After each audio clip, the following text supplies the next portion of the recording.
Good morning. I'm very pleased to welcome here my friend and colleague, Foreign Minister Helms Peterson. As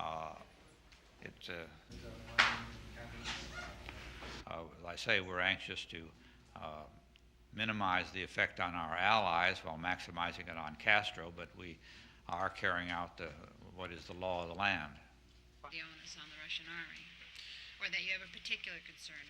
Your statement on Chechnya, although you call on... I think the Canadian people ought to understand if they were in a situation where they had a 36-year battle against one of their neighbors, we've had with Cuba, and where almost 6,000 Canadians who had investments in that country were denied compensation, how would the Canadians feel?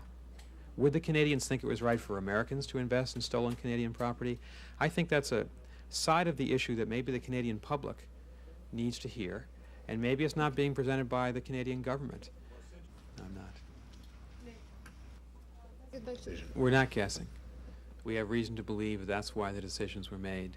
We also know that Cemex, the Mexican company, has given up its investment in Cuba. We know that 4 companies, European companies involved in financing the sugar industry, have decided to opt out of that. These are limited, given the total number of foreign companies involved, but it is positive to see, because this was actually the intent of the Helms Burton legislation, to have this kind of effect, not on investment in Cuba, but on investment in stolen American property in Cuba. Held all nations to